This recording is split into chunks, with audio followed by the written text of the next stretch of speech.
바른미래당이 선거제 개혁과 공수처, 수사권 조정 법안을 신속 처리한 건 패스트트랙으로 지정하는 방안에 한 표 차로 추인하면서 여야 4당 모두 추인 절차를 마쳤습니다. 자유한국당은 국회에서 철야 농성에 들어가며 강력 반발하고 있습니다. 바른미래당 이현주 의원은 신속 처리 추인 직후 탈당을 선언했습니다. 돌이킬 수 없는 역사적, 정치적 죄악을 저지르고 말았습니다. 유승민 의원은 당의 진로를 고민하겠다고 해 내부 균열이 커지고 있습니다. 북한 매체들이 김정은 위원장이 곧 러시아를 방문한다고 방문 일정을 이례적으로 예고했습니다. 김정은 위원장이 이곳 러시아에서 이용할 벤츠 리무진은 제 뒤로 보이는 흰색 천막 안에 가려져 있습니다. 회담장이 될 국동연방대학 주변은 경비가 삼엄해졌습니다. 작가 김수민 씨가 고 장자연 사건 증언자로 나선 배우 윤지호 씨의 증언이 거짓이라며 윤 씨를 명예훼손 등의 혐의로 고소했습니다. 경찰은 윤 씨가 제기한 신변 위협 의혹은 혐의점이 없으며 긴급 호출이 누락된 건 조작이 미숙했기 때문이라고 밝혔습니다. 삼성전자가 접는 스마트폰인 갤럭시 폴드의 결함 가능성을 사실상 인정하고 출시를 연기했습니다.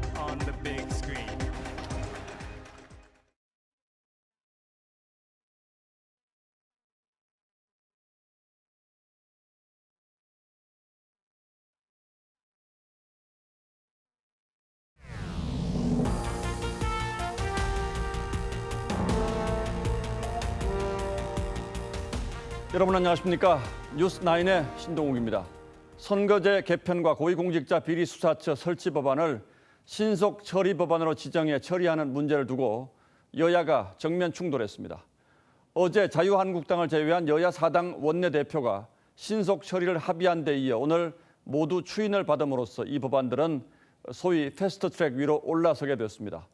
무엇보다 관심의 초점이었던 바른미래당 의원총회에서는 찬성 12, 반대 11로 원내대표의 합의를 추인했습니다. 그러나 이현주 의원이 즉각 탈당을 선언하는 등 바른미래당은 사실상 분당 수순에 들어갔고 자유한국당은 국회에서 철야 농성에 돌입했습니다.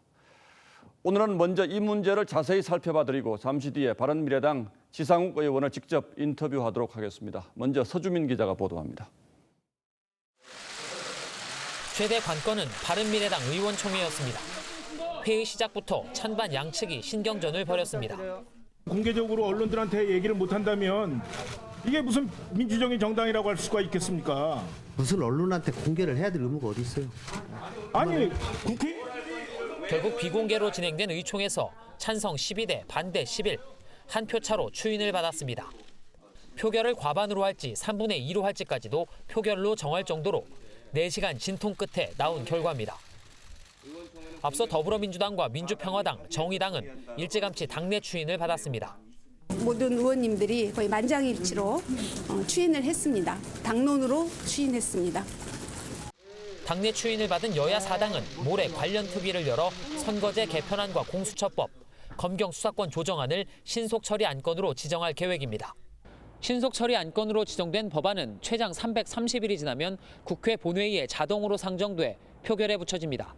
제1야당인 한국당의 동의 없이도 선거법 개정이 이뤄질 수 있는 발판이 마련됐습니다. TV조선 서주민입니다. 자유한국당은 즉각 총력 투쟁을 선언하고 국회에서 철야 농성에 들어갔습니다. 이번 투쟁에 목숨을 걸겠다는 얘기가 나올 정도로 분위기는 격앙돼 있습니다. 국회로 가보겠습니다. 자, 김미성 기자, 오늘 상당히 험악한 얘기들이 많이 나온 것 같은데 이 철야 농성 언제까지 계속하겠다는 겁니까? 네, 모레까지 계속됩니다. 한국당은 선거법 개정안을 신속 처리 안건으로 지정하는 정치개혁 특위와 공수처법안을 신속 처리 안건으로 지정하는 사법개혁 특위가 열리는 모레까지 이곳 국회 본회의장에서 농성을 이어갈 계획입니다. 한국당은 오전부터 신속 처리 안건 총력 저지에 나섰습니다. 질의멸렬하는 국회, 이거 바로 최종 배우는 문재인 대통령입니다. 이거 저희 목숨 걸고 막아야 됩니다. 제1야당의 동의 없이 선거법 처리를 강행하겠다는 발상은 악법 야합이라고 비판했습니다. 국민 말살 쿠데타, 좌파 공포 정치 선언이라는 말도 나왔습니다. 이제는 투쟁밖에 없습니다. 싸워 이길 때까지 우리가 정말 목숨을 걸고 자유민주주의를 지키기 위해서 앞서 한국당은 청와대를 방문해 규탄 대회를 열었습니다. 좌파 독재 후책한다. 온 국민이 막아서자.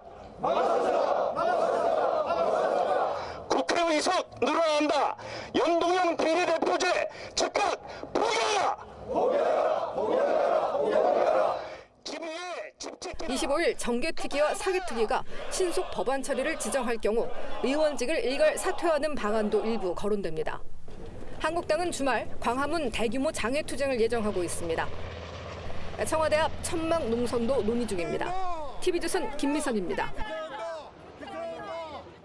바른미래당 의원총회에서는 찬성 12, 반대 11, 간발의 차이로 신속 처리 법안 합의가 추진됐습니다. 유승민 전 대표를 비롯한 반대 의원들은 당의 진로를 고민하겠다고 했고 당원권 정지로 투표에 참가하지 못한 이현주 의원은 즉각 탈당을 선언했습니다. 이어서 김정우 기자가 취재했습니다. 저는 오늘부로 바른미래당을 탈당합니다. 이현주 의원은 탈당 선언에서 패스트트랙 합의는 돌이킬 수 없는 역사적 죄악이라며 결사 저지하겠다고 했습니다. 또 바른미래당은 민주당의 이중대라고 주장했습니다. 자유한국당과는 힘을 합하겠다면서도 입당 가능성엔 선을 그었습니다. 총선 전에 함께 힘을 합해야 된다라는 것이 꼭 저의 개인의 입당을 의미를 하진 않았습니다. 이현주 의원은 당원권 정지 징계 중이어서 표결에 참여하지 않았습니다. 이 의원이 반대표를 던졌다면 바른미래당은 합의안을 추인할 수 없었다는 점에서 양측의 갈등은 더욱 깊어졌습니다. 당내 보수 측 좌장인 유승민 의원은 신속 처리 절차 추인 직후 당의 진로를 고민하겠다고 했습니다. 굉장히 자괴감이 들고 앞으로 당의 진로에 대해서 좀 동지들과 함께 심각하게 고민해 보겠습니다. 김관영 의원을 원내대표로 인정할 수 없다는 주장도 나왔습니다. 저는 오늘로써 김관영 원내대표가 바른미래당의 원내대표라고 생각하지 않습니다.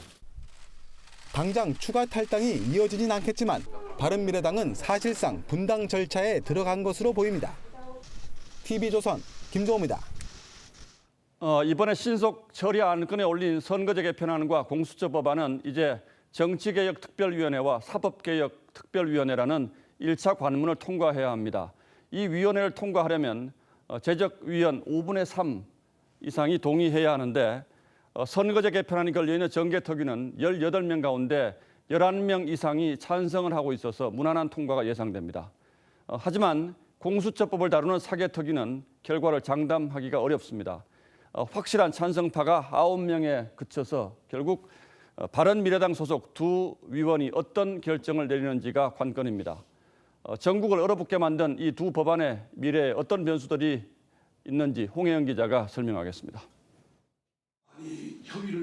국회 사법개혁특별위원회 18명 위원 중 고위공직자 비리수사처, 공수처 설치 법안에 확실한 찬성파는 더불어민주당 8명과 민주평화당 박지원 의원 9명입니다. 바른미래당 소속인 오신환, 권은희 의원이 합세해야 신속처리 안건 지정 정족수인 11명을 채울 수 있습니다. 그 수정된 부분이 일단 받아들여졌기 때문에 사개특위에서 논의를 해봐야 됩니다. 오신환 의원만 반대표를 던져도 상임위 통과가 어렵기 때문에 신속처리 절차를 밟을 수 없게 됩니다.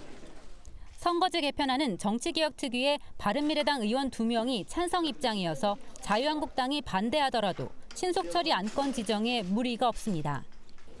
하지만 선거제도를 제1야당의 동의 없이 변경한다는 정치적인 부담이 큽니다. 입법부를 구성하는 이러한 제도지 않습니까? 이게 어떻게 패스트트랙 대상입니까? 그리고 패스트를 태워놓고 협상하자? 그건 정치가 아니죠. 협박이라고 생각합니다. 설사 본회의 표결에 들어가더라도 선거제 개편에 불만을 가진 민주당과 평화당 일부 의원들의 이탈표 가능성이 있어 부결 가능성도 배제할 수 없습니다. 정치권에서는 민주당이 공수처법만 신속처리 절차로 처리하고 선거법은 결국 한국당과 합의 처리할 것이라는 관측이 적지 않습니다. TV조선 홍혜영입니다.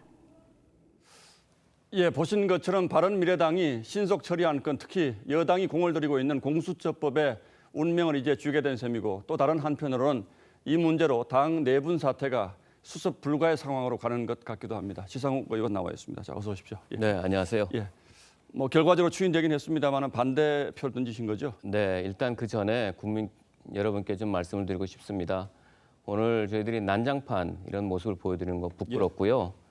또 의회 민주주의, 당내 민주주의가 파괴되는 것을 막지 못한 거에 대해서 진심으로 사과드립니다. 예, 그런데 오늘 이 반대하신 분들은 법안 자체에 반대하는 측면이 더 큽니까? 아니면 바른미래당 내부 절차의 문제를 더 제기하는 겁니까? 둘 다 문제가 있습니다. 우리가 공수처 법안을 바른미래당의 당론 의결로 만들어서 민주당에 던진 겁니다. 예. 근데 그 안이 대폭 수정돼서 다시 돌아온 거거든요. 예.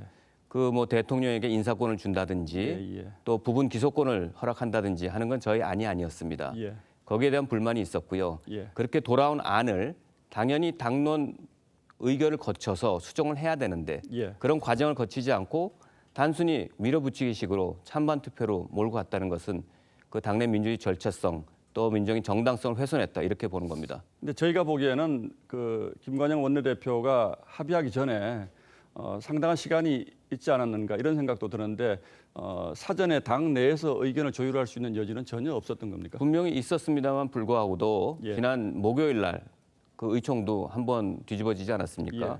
홍영표 원내대표와 합의를 했다라고 했는데 홍영표 원내대표가 그걸 거부했다. 예. 우린 그런 적이 없다라고 부인했습니다. 예. 이게 얼마만큼 지금 당내 민주주의가 소통에 문제가 있는지 하는 것을 여실히 증명하는 반증이라고 할 수 있습니다. 예, 조금 전 인터뷰에서 김관영 원내대표 이제 인정할 수 없다 이런 말씀도 하셨는데 네. 당의 진로에 대해서 좀 질문을 좀 드리겠습니다. 오늘 반대표 던진 11명의 의원들은 앞으로 행동 통일할 가능성이 있다고 보시는 건죠? 그건 만나서 의논을 해봐야 되는데요. 예. 우리는 개혁적인 보수, 예. 합리적인 중도를 위해서 모였습니다. 예. 그런 당내 정체성, 이 당이 만드는 창당 정신이 지금 훼손되고 있기 때문에 예. 어떻게 할 건지 서로 의논하고 고민해볼 그럴 생각입니다. 예, 유승민 의원은 뭐 탈당이라는 표현을 안 쓰시고 당의 미래에 대해서 고민해 보시겠다 이런 표현을 쓰셨는데 당분간은 당 안에서 뭔가를 하시겠다는 뜻으로 저희가 해석해야 할까요? 당의 미래가 아니라 당의 진로에 대해서 당의 진로에 고민했다고 대해서, 하시는데요. 그거에 대해서 당이 앞으로 어떻게 나가야 할지 예. 아니면 우리는 어떤 행동을 해야 될 건지에 대해서 고민이 많다는 뜻으로 해석하시면 될 것 같습니다. 저희는 소위 분당 수순에 들어갔다 이런 표현을 언론에서 많이 쓰지 않습니까? 네. 여기에는 동의하십니까? 분당은요. 예. 당내 민주주의를 파괴하고 당원을 파괴한 사람들이 나가야 되는 겁니다. 예. 그분들이 나가주면 분당에 그런 위기도 오지 않는 거죠. 그걸 저희는 원합니다. 지금으로서는 그분들이 나가겠다 이럴 가능성은 없지 않습니까? 국민들이 판단해 주실 거라고 생각합니다. 알겠습니다. 자, 조금 전에 저희가 이 공수처법 처리에 오신환 권한이 두 의원이 지금 들어가 있기 때문에 이게 어떻게 될지 모르겠다 이런 보도를 해드렸는데 이 두 분을 바꿀 수도 있습니까 지금? 어떻습니까? 지금 오신환 의원이 오늘 의총에서 이런 얘기했습니다. 3분의 2 예. 정족수를 채우는 당론 의결을 한다면 예. 내 소신에 맞지 않더라도 예. 자기는 당론에 따르겠다만 예. 이런 단순한 찬반 투표를 하면 내 소신을 지킬 수가 없다. 그렇기 때문에 지금 오늘 김관영 원내대표한테도 사법을 할 수 없다는 약속을 받아낸 것이고요. 예. 그 조건으로 표결에 들어간 것입니다. 예. 만약에 사보임을 한다면 오늘 표결도 12대 11도 그것도 예. 무효가 될 수 있다는 말씀 분명히 드립니다. 그러니까 지금으로서는 이 3분의 2라는 당론 채택이 무산됐기 때문에 오신환 의원도 상당히 부정적인 입장이다 이렇게 볼 수밖에 없겠네요. 네, 그 당론이 정해졌으면 따르지만 예. 단순한 찬반이기 때문에 본인이 원래 소신으로 생각했던 예. 공수처안 그게 지금 부정된 거 아니겠습니까? 그렇습니다. 예. 그 원안을 고소하겠다라는 그런 생각입니다. 예, 모레 처리가 되는데 뭐 상당히 처리가 어려울 수도 있겠다 이런 생각도 또 들긴 하는군요. 저는 이 자리에서 밝히고 싶은 게 오신환 의원께 힘을 주고 싶습니다. 예. 소신을 지키고 어느 세력도 오신환 의원에게 겁박을 하거나 회유를 해서는 안 될 것입니다. 예, 지상욱 의원 잘 들었습니다. 고맙습니다. 네, 예. 감사합니다. 예.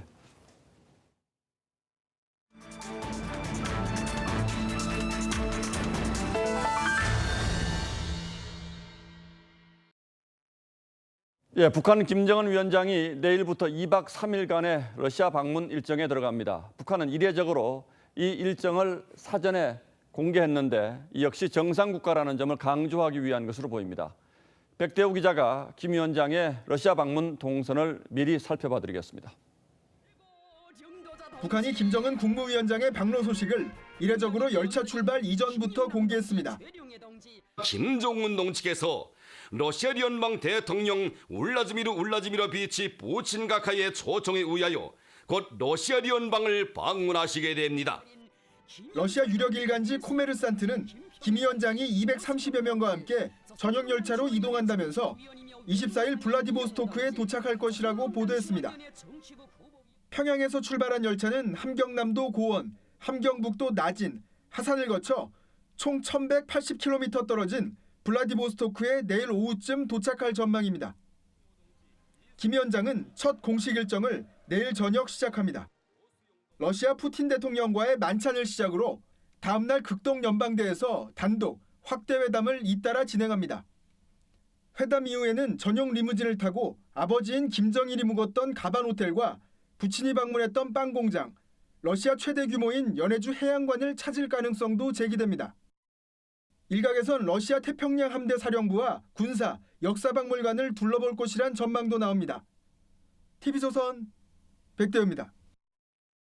김정은 위원장 일행이 열차편으로 이동을 하고 있기 때문에 지금쯤이면 평양을 출발했을 것으로 보입니다.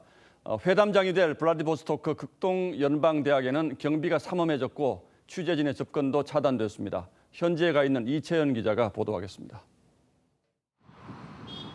김정은 위원장의 숙소와 회담장이 될 극동연방대학교. 인공기와 러시아 국기가 곳곳에 걸렸고 김 위원장 등 북측 관료들이 묵을 대학교 숙소 앞에 흰 천막이 들어섰습니다. 보안 요원들과 수색견이 건물을 에워쌌습니다. 김정은 위원장이 이곳 러시아에서 이용할 벤츠 리무진은 제 뒤로 보이는 흰색 천막 안에 가려져 있습니다. 김 위원장이 남북 정상회담과 하노이 정상회담 때 이용했던 차량입니다. 김창선 부장이 나와 흰색 밴을 타고 시찰에 나서고 북한 관계자들은 담배를 태우며 동선을 논의합니다. 회담장이 될 대학교 스포츠센터 안은 인공기와 러시아 국기로 꾸며져 있고 환영이라는 문구도 적혀졌습니다. 취재진의 접근은 차단됐습니다.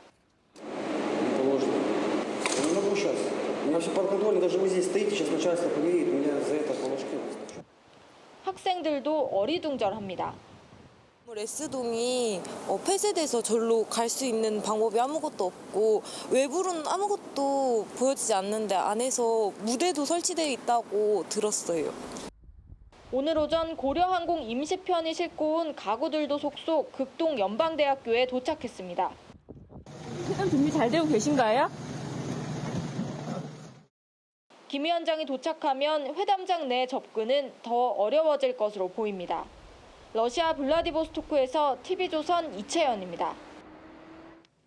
네, 고 장자연 사건을 증언했던 배우 윤지호 씨가 지인인 김수민 작가로부터 그 증언들이 거짓이라며 고소를 당했습니다. 윤 씨 역시 맞고소를 예고한 상황이라 이제는 사건 증언을 두고 진실 공방을 벌이게 됐습니다. 성민혁 기자가 보도합니다. 서울지방경찰청에 고소장을 들고 나타난 박훈 변호사. 배우 윤지호 씨의 증언이 거짓이라는 주장을 편 작가 김수민 씨의 법률 대리인입니다. 김 씨는 오늘 윤 씨를 명예훼손과 모욕 혐의로 고소했습니다. 김 씨의 윤 씨에 대한 의혹 제기에 대해 윤 씨가 조작이다, 삼류 쓰레기 소설이라며 모욕했다는 겁니다. 윤지호 씨는 고 장자연 씨의 억울한 죽음을 이용하고 있습니다. 윤 씨가 봤다고 주장한 이른바 장자연 리스트도 수사 서류와 착각한 것이라며 존재하지 않는다고 주장했습니다. 장자연 문건을 최초 보도한 기자는 윤 씨 진술에 모순이 있다고 밝혔습니다. 제 목숨을 걸고 이 리스트 부분은 50명 혹은 한 30명으로 그 숫자가 바뀌게 되는데 이 일목요연한 리스트는 절대 원본 속에서는 없었다는 점을 경찰은 김 작가 측이 고소한 사건을 사이버 수사대에 배당하고 강남경찰서로 내려보내기로 했습니다. 윤 씨 역시 어제 소설 아닌 소설을 쓰고 있다며 조만간 김 작가를 명예훼손 혐의로 고소할 방침이라고 밝혔습니다. 앞서 윤 씨는 고 장자연 씨 관련 증언이 담긴 책을 펴냈습니다. 하지만 이 과정에서 도움을 줬던 김 씨는 최근 윤 씨 진술의 신빙성에 의문을 제기했습니다. 윤 씨가 책을 내서 이슈가 되면 그걸 이용해 그동안 못했던 것들을 해보려고 한다는 대화도 공개했습니다. 책 출간 전에 장자연 씨 유가족에게 동의부터 구하라고 하자 돈밖에 모르는 사람들이라고 비하했다고도 했습니다. 고 장자연 사건의 마지막 증인이라는 윤지호 씨의 주장이 또 다른 진실 공방으로 흐르고 있습니다. TV조선 성민혁입니다. 배우 윤지호 씨는 또 최근에 신변의 위협을 느껴 경찰에 호출했지만 받지 않았다고 국민청원을 올린 바 있죠. 하루 만에 20만 명이 동의해 이틀 뒤 경찰청장이 윤 씨에게 직접 사과하기도 했습니다. 그런데 경찰이 조사해보니 신변 위협 정황은 없었고 호출이 누락된 건 기계 조작이 미숙했기 때문이라고 밝혔습니다. 윤재민 기자입니다. 윤지호 씨가 자신의 숙소에서 외부인의 흔적이 발견됐다며 신변보호용 스마트워치로 경찰을 긴급 호출한 건 지난달 30일 새벽. 윤 씨는 SOS 긴급 호출 버튼을 눌렀지만 경찰에 연락이 닿지 않았다고 주장했습니다. 기계 자체에 문제가 있는 건가요? 기계 자체에 문제가 있다고 해도 제가 책임질 게 아니고. 경찰은 지난 1일 윤 씨 신변에 대한 내사에 착수해 오늘 결과를 발표했습니다. 경찰은 윤 씨가 긴급 호출 버튼을 3차례 누르며 처음 2번은 너무 짧게 눌렀고 3번째에는 전원 버튼을 함께 눌러 호출이 취소된 것이라고 설명했습니다. 윤 씨는 당시 신변의 위협을 느낀다는 국민청원도 올렸습니다. 방 안 곳곳에서 누군가 침입한 흔적이 발견됐다는 주장이었습니다. 하지만 경찰 확인 결과 범죄 혐의점은 없었습니다. 망이 좌우가 다 이렇게 세면해요. 저와가지고 돌릴 때는 보일러에 돌릴 때는 기름스러워서 약간 경찰 관계자는 CCTV 확인 결과 외부인의 침입은 없었고 윤 씨 역시 문제가 없다는 데 동의했다고 밝혔습니다. TV조선 윤재민입니다. 경찰이 박유천 씨 모발을 채취해 마약 정밀 검사를 한 결과 양성 반응이 나왔습니다. 경찰은 박 씨에 대해 사전 구속영장을 신청했습니다. 이상배 기자입니다. 경찰은 지난 16일 박유천 씨 집과 신체를 압수수색했습니다. 당시 간이 검사에서는 음성 반응이 나왔습니다. 하지만 국과수가 정밀 검사한 결과 양성 반응이 나왔습니다. 박 씨는 염색과 제모를 한 것으로 알려졌지만 다리털에서 양성 반응이 나온 것으로 알려졌습니다. 경찰은 정밀 검사를 근거로 박 씨에 대해 구속영장을 신청했습니다. 경찰은 박유천 씨가 올해 초 필로폰을 구매하고 황하나 씨의 서울 자택 등에서 투약했다고 판단하고 있습니다. 이미 구속 기소된 황 씨는 경찰 조사에서 박 씨와 함께 마약을 투약한 장소와 시기 등을 진술했습니다. 경찰은 박 씨가 황 씨의 집을 오가는 CCTV를 확보했습니다. 비슷한 시기에 박 씨가 서울의 한 현금 자동 입출금기에서 마약 판매상으로 의심되는 계좌에 수십만 원을 입금하는 장면이 담긴 CCTV도 찾았습니다. 또 입금한 지 20-30분 뒤에 박 씨가 마약으로 추정되는 물건을 찾아가는 장면이 찍힌 CCTV도 확보했습니다. 박 씨는 그러나 기자회견과 3차례에 걸친 경찰 조사에서 마약 혐의를 강하게 부인했습니다. 여전히 혐의 부인하시는 건가요? 오늘 어디다 입금하셨죠? 박 씨에 대한 구속 전 피의자 신문은 26일 열릴 예정입니다. TV조선 이상배입니다. 진주 방화 살해 사건 희생자 4명의 합동 연결식이 오늘 엄수됐습니다. 유족들은 연결식 내내 눈물을 감추지 못했습니다. 이성진 기자입니다. 영정 앞에 국화를 놓고 마지막 인사를 합니다.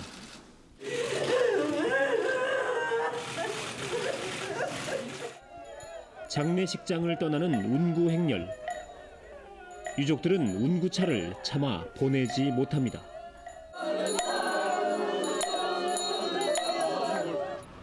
(18살) 최모양 등 학생 2명의 운구차는 정들었던 학교를 들렀습니다. 교직원과 친구들은 눈물로 배웅했습니다. 사랑하는 가족은 결국 한 줌의 재가 됩니다.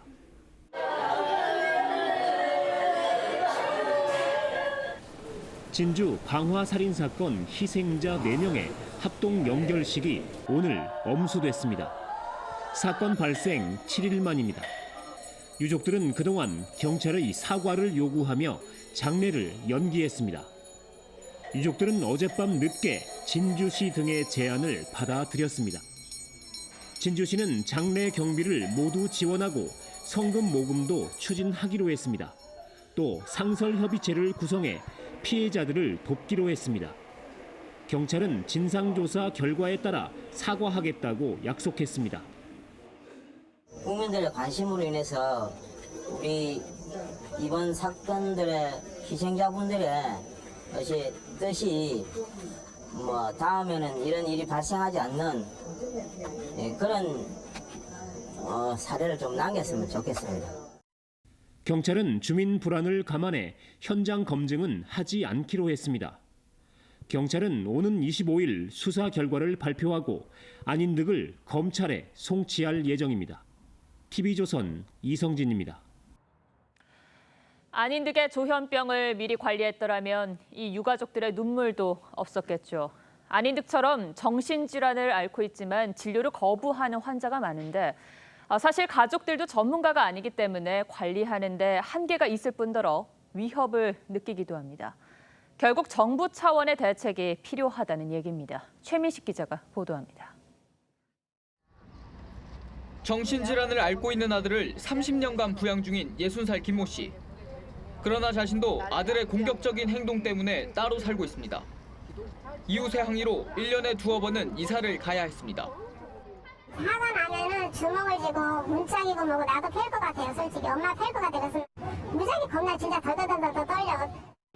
이 씨는 3년 전 이 병원에서 정신질환을 앓고 있다는 진단을 받았지만 현재는 약물 투약 등 모든 치료를 거부하고 있습니다.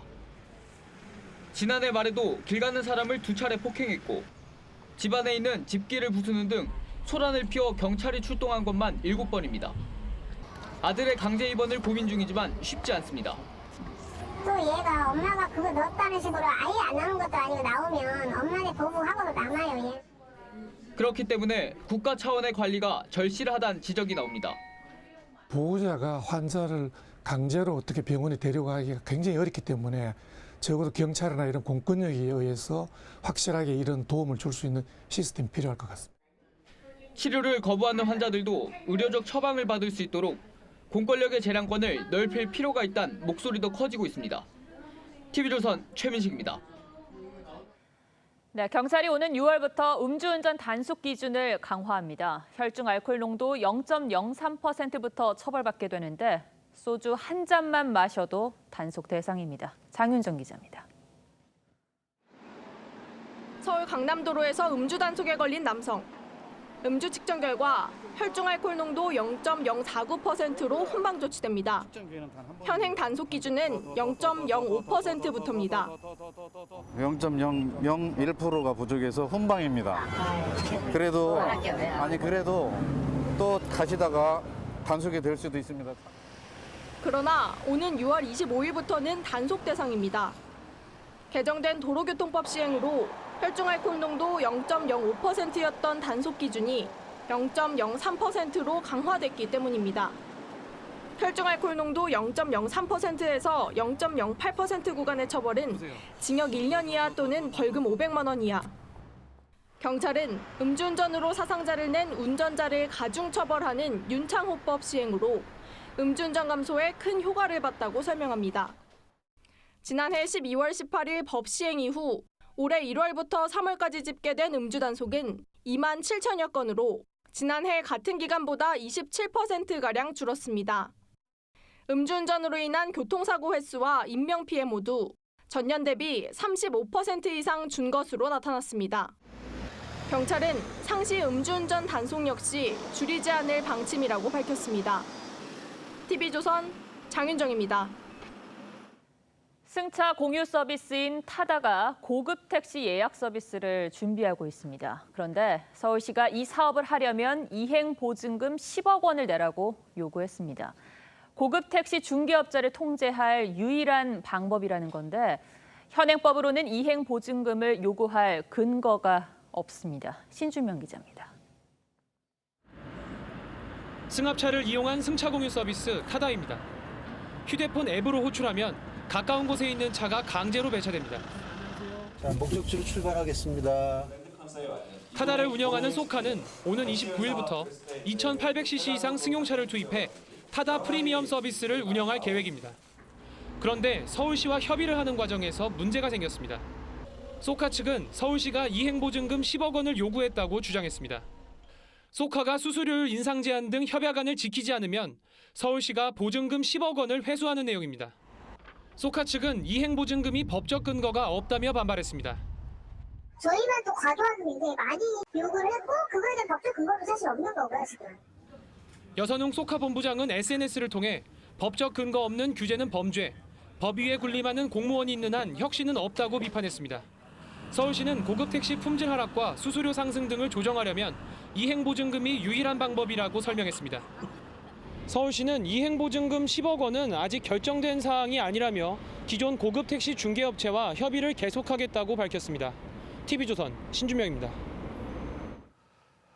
본인의 부인에도 불구하고 끊임없이 정계 복귀설이 나돌고 있는 유시민 노무현 재단 이사장이 오늘 공식 기자회견에서 다시 한번 직업으로서의 정치는 다시 하지 않겠다고 선언했습니다.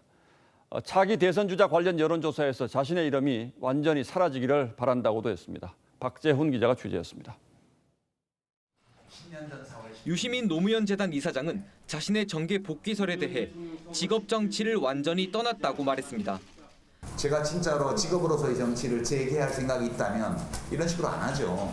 제가 정말 선거에 나갈 거라면 지금 하는 식으로 살지 않는다. 차기 대선 주자 여론조사에 자신이 포함되어 있는 데 대해서도 처음보다 내려가고 있어 다행이라며 계속 내려가서 사라져주기를 바란다고 했습니다. 그러면서 차기 대선 출마는 물론 내년 총선에서도 맡을 역할이 없다고 했습니다. 현 정부의 국정 운영을 평가해달라는 요청에 대해선 민주주의의 위기는 상당 부분 해소됐다면서도 남북 관계와 경제에는 우려를 표했습니다. 서민 경제의 위기는 아직 해결하지 못했다. 평화로워졌다. 그 점은 분명하지만 이것이 구조적으로 완전히 해결되었다고 보기에는 아직 고비가 굉장히 많이 남아있죠. 노무현 재단은 2021년 5월 개관을 목표로 총 380억 원 규모의 노무현 시민센터 건립을 추진하고 있습니다. TV조선 박재훈입니다. 대법원장에게는 임기 6년 동안 공관이 제공됩니다. 산부 요인으로서의 예우일 뿐 아니라 외빈 접대 등 각종 공적인 행사가 많기 때문입니다. 물론 공관 유지에는 국민 세금도 적지 않게 들어가죠. 그런데 김명수 현 대법원장의 결혼한 아들 부부가 이 공간에 함께 살고 있습니다. 법적으로 살지 못하도록 한 규정은 없습니다만 결혼한 아들 가족의 공관 동거가 적절한지 여러 논란이 있습니다. 윤수영 기자가 취재했습니다. 서울 한남동 대법원장 공관입니다. 재작년 9월부터 석 달간 16억 원을 들여 리모델링 공사가 진행됐습니다. 지은 지 40년 가까이 돼 산부요인 공관에 걸맞게 고치겠다는 이유였습니다. 리모델링 직후인 지난해 초 김 대법원장 아들 내외인 김모 판사와 강모 변호사도 공관 생활을 시작한 것으로 파악됐습니다. 근무지가 전주인 김 판사는 주말마다, 며느리인 강 변호사는 아예 공관으로 전입신고까지 했습니다. 이들은 재작년 9월 서울 서초구의 한 아파트 청약에 당첨돼 내년 4월 입주가 예정돼 있습니다. 25평 잡으면 한 18억 선 이상 될 것 같은데요.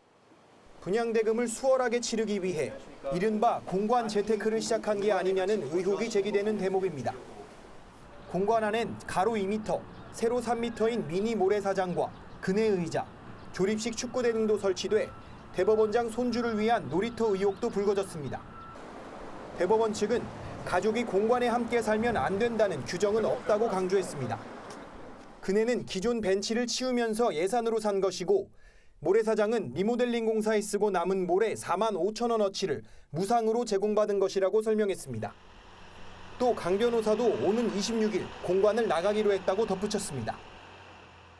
하지만 유지 관리 비용만 한 해 2억 원이 넘는 예산이 드는 공적인 공간을 사적인 용도로 활용한 것 자체가 부적절했다는 비판도 나옵니다. TV조선 윤수영입니다. 보수 논객 변희재 씨가 이재명 경기도지사를 종북이라고 표현하는 건 명예훼손에 해당하지 않는다는 대법원 판단이 나왔습니다. 공인인 정치인의 이념 성향에 대한 의견 표명을 불법 행위로 볼 수 없다는 취지입니다. 조정린 기자가 보도합니다. 4년 넘게 진행된 손해배상 소송의 발단은 변희재 전 미디어워치 대표의 트위터 글이었습니다. 2013년 1월부터 이듬해 2월까지 변 씨가 당시 성남시장이던 이재명 경기지사의 정치적 성향을 비난하며 종북보다 더 나쁜 종북 등의 표현이 들어간 글을 13차례 올린 겁니다. 이 지사는 변 씨의 글로 명예가 훼손됐다며 총 1억 원의 위자료를 내라며 소송을 제기했습니다. 1, 2심에선 이 지사의 정치적 성향 자체를 종북 성향으로 단정할 근거가 없고 종북 표현의 부정적 치명적 의미를 감안해 단순히 수사적 과장으로 허용되는 범위에 속한다고 할 수 없다며 400만 원을 배상하도록 했습니다. 하지만 대법원의 판단은 달랐습니다. 대법원은 정치적 논쟁이나 의견 표명과 관련해 표현의 자유를 넓게 보장할 필요가 있다고 강조했습니다. 종북의 의미와 듣는 사람이 느끼는 감정도 변할 수밖에 없다며 정치적 행보나 태도를 비판하기 위한 단순한 의견 표명으로 볼 여지가 있다는 겁니다. 대법원은 원고 일부 승소 판결한 원심을 깨고 사건을 서울고법에 돌려보냈습니다. 대법원은 정치적 이념에 관한 논쟁이나 토론에 법원이 직접 개입해 사법적 책임을 부과하는 건 바람직하지 않다고 강조했습니다. TV조선 조정린입니다. 예, 앞서 조정린 기자가 대법원 판결 내용을 개괄적으로 설명해 드리긴 했습니다만 이 종북이라는 표현이 대단히 논쟁적이고 지금의 정치적 상황과도 매우 밀접한 관련이 있어서 좀 더 깊이 들어가서 따져보도록 하겠습니다. 자, 강동원 기자, 판결이 대법원 가서 뒤집힌 거죠? 예, 맞습니다. 앞서 리포트에서도 나왔지만 이 대법원이 판결을 뒤집은 근거로 삼은 것은 바로 헌법에 나와 있는 표현의 자유입니다. 특히 이 정치적인 표현의 자유를 강조한 건데요. 종북이라고 비판한 사람이 바로 이 변희재 씨라는 점, 그리고 종북이라는 비판을 받은 사람도 이재명 지사라는 점이 이 대법원의 판결에 영향을 미쳤습니다. 그건 무슨 얘기입니까? 변희재와 이재명? 그러니까 정치적인 면으로만 이제 보자면요, 이 정치적으로 표현 행위가 명예훼손이 되려면 그 사실을 분명히 적시했어야 한다, 이런 얘기입니다. 예를 들어서 누구누구와 어떤 행위를 해서 종북이다, 이렇게 말을 했어야 한다는 거죠. 자, 거기다가 변희재 씨의 경우에는 이 정치인이라고도 볼 수 있고 이재명 지사는 공적 자리로 나온 공인이기 때문에 비판을 감수해야 하고 또 법정이 아닌 곳에서도 얼마든지 해명과 재반박을 통해서 이 변희재 씨의 주장을 극복할 수 있다고 재판부는 본 겁니다. 그런데 얼마 전에 배우 문성근 씨를 종북이라고 비판한 탈북자 출신 영화 감독이 처벌받은 적이 있잖아요. 이것과는 어떻게 다른 겁니까, 그럼? 예, 말씀하신 것처럼 지난해 12월이었죠. 이 탈북자 출신 영화 감독 정모 씨가 문성근 씨를 종북이라고 비판을 했었죠. 그래서 대법원으로부터 명예훼손이 인정됐고 이 벌금형을 선고받았었습니다. 비판 수위도 이번에 변희재 씨와 좀 비슷했는데 판결이 갈린 결정적인 이유는 그 대상이 공인이냐 아니냐, 바로 이 부분이었습니다. 이 앞서 말씀드린 대로 이재명 지사는 공인이고요. 이 문성근 씨의 경우도 이 배우이기 때문에 공인이 아닐까 이렇게 생각할 수도 있지만 우리 법원이 판단하는 공인의 기준은 좀 좁습니다. 이 말 그대로 공적인 일을 하는 사람이기 때문에 이 당시 판결에서 문성근 씨의 경우에는 공인으로 보질 않았고 또 명예훼손도 인정이 된 거였습니다. 그러니까 저희가 통상 공인이라고 하면 뭐 영화 배우도 공인이라고 볼 수 있는데 이런 경우는 좀 다르다, 이런 얘기고요. 또 종북이라는 개념도 좀 달라졌다면서요? 예, 맞습니다. 예전에는요, 이 종북이라는 말이 과거에는 이 북한을 무비판적으로 추종하는 태도, 이것을 뜻했지만 이 최근에는 북한의 우호적인 태도를 보이는 사람들 혹은 이 정부의 대북 강경 정책에 대해서 비판적인 견해를 보이는 사람들, 이렇게까지 의미가 사용된다면서 이 재판부는 단순히 종북이라는 용어는 이 의견 표명으로 볼 여지도 있다, 이렇게 이야기를 했습니다. 예, 어쨌든 이제는 이 종북이라는 표현에 너무 예민할 필요가 없고 특히 공인이라면 더더욱 그렇다. 이게 이번 대법원의 결론이군요. 강동원 기자, 잘 들었습니다. 네, 삼성전자가 갤럭시 폴드의 출시를 결국 연기하기로 했습니다. 화면 결함 가능성을 사실상 인정한 겁니다. 발빠른 결단이라는 평가도 나오지만 출시에 너무 성급했던 것 아니냐는 비판도 피할 수는 없게 됐습니다. 김자민 기자입니다. 시험용 기기가 갤럭시 폴드를 쉴 새 없이 접었다 폈다 합니다. 삼성전자는 20만 번 테스트해도 끄떡없다고 했습니다. 하지만 미국 언론에 제품을 제공한 지 이틀 만에 화면이 깜빡이고 깨진다는 논란이 일었습니다. 화면 보호막 제거 등의 손상을 가하지 않은 제품에서도 문제가 생겼습니다. Right about here under the screen last night, I noticed that I could feel a little bump under the screen when it was completely open. 제품을 수거해 분석한 삼성전자는 결국 결함을 인정했습니다. 접히는 부분 위아래 틈새로 이물질이 들어가 화면이 손상됐다는 겁니다. 이에 따라 오는 26일 미국, 다음 달 유럽과 국내 출시를 미루고 제품을 보완하기로 했습니다. 2016년 갤럭시 노트 7 배터리 발화와 리콜 사태를 통해 빠른 출시보단 완벽한 제품이 중요하다는 교훈을 얻은 겁니다. 설계 변경이 되면은 금융도 다시 짜야 되고 등등 많은 후속 조치들이 필요하기 때문에 지금 상반기에서는 저희가 출시를 재가동하기는 좀 어려워진. 해외 언론들은 좌절은 안겼지만 대실패는 없을 것이라는 등 출시 연기 조치를 긍정적으로 평가했습니다. 다만 이미지 실추가 불가피한 만큼 경영진에 대한 문책성 인사가 나올 것이란 전망이 나옵니다. TV조선 김자민입니다. 필리핀에 규모 6.4의 강진이 일어났습니다. 어제 규모 6.1의 지진이 강타한 지 하루 만에 또 발생한 건데 현재까지 확인된 사망자는 16명입니다. 유혜린 기자입니다. 지진이 강타한 필리핀 수도 마닐라. 고층 건물 옥상에 물탱크가 터져 물이 폭포처럼 쏟아져 내립니다. 건물과 함께 조명이 파도처럼 출렁이고 놀란 시민들이 다급하게 도망갑니다. 현지 시간 23일 오후 2시 37분, 필리핀 사마르 섬에서 규모 6.4의 지진이 강타했습니다. 전날 오후 규모 6.1의 지진에 이어 이틀 연속 강진이 발생한 겁니다. 필리핀 정부는 현재까지 16명이 죽고 81명이 다쳤다고 발표했습니다. 미국 지질조사국은 이번 지진에 노출된 사람이 4,900만 명에 이를 것으로 추정했습니다. 지진 충격을 가장 크게 겪은 팜판가 마을은 슈퍼마켓이 있는 4층 건물 등이 무너지면서 사망자가 가장 많이 나왔습니다. We found out that we have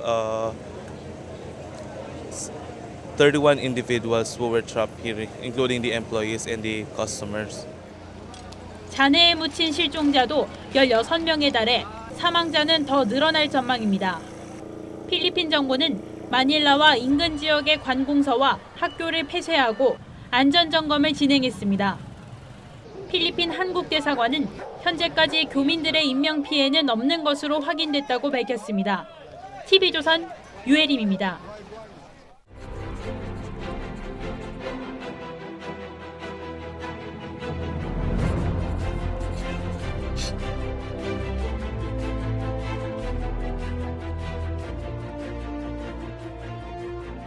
벌써 20년도 더 지난 일입니다. 일본에서 77살 할아버지와 치매 걸린 할머니가 여행을 하다가 실종됐습니다. NHK 방송 취재팀이 이 노부부의 아들과 함께 몇 달에 걸쳐 두 사람의 행적을 추적했죠. 신용카드 기록을 찾아봤더니 여행길은 노부부의 옛 신혼여행지에서 시작됐습니다. 부부가 즐겨 올랐던 산을 거쳐 자주 갔던 온천에서 25일 만에 여행은 끝났습니다. 그곳 바닷가에서 발견된 남편의 외투에는 동전 몇 립만 남아 있었습니다. 부부는 마지막 추억 여행을 떠났고 가진 돈을 남김없이 쓰고 함께 바다로 들어간 겁니다. 둘이서만 살고 싶었다. NHK가 제작한 이 다큐멘터리는 온 일본을 울렸습니다.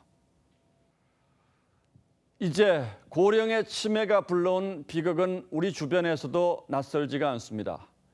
어제 군산에서 80대 할아버지가 치매를 앓던 할머니를 10년 동안 보살피다 숨지게 한 사건이 있었습니다.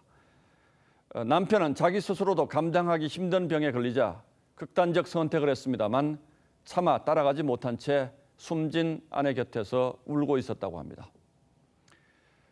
그런데 같은 날 충남 예산에서 치매 간병 할아버지의 또 다른 사연이 전해졌습니다. 91살의 할아버지가 요양보호사 국가 자격증 시험에 최고령으로 합격했다는 소식이었습니다. 최대식 할아버지는 치매 증세를 보이는 아내를 위해서 작년부터 자격증 도전에 나섰습니다. 할머니와 한날 함께 떠나자고 했던 약속을 지키려면 어떻게 해야 하는지 고민했다고 합니다. 할아버지는 이제 전문적인 지식으로 할머니의 식사와 목욕, 일상을 더 잘 보살필 수 있게 됐습니다. 그러면서 한 달에 몇십만 원씩 요양급여도 받을 수 있으니 일석이조인 셈입니다. 그러나 90살이 넘는 고령에 이런 선택을 할 수밖에 없었던 그 절박함을 다 헤아리긴 어려울 겁니다. 불교에서는 수백 겁 연을 쌓아야 비로소 현생에서 부부로 맺어진다고 합니다. 그 무거운 인연조차 감당할 수 없게 만드는 치매 앞에 노년의 삶이 눈물겹게 위태롭습니다. 4월 23일 앵커의 시선은 치매 부부의 두 갈래 선택이었습니다.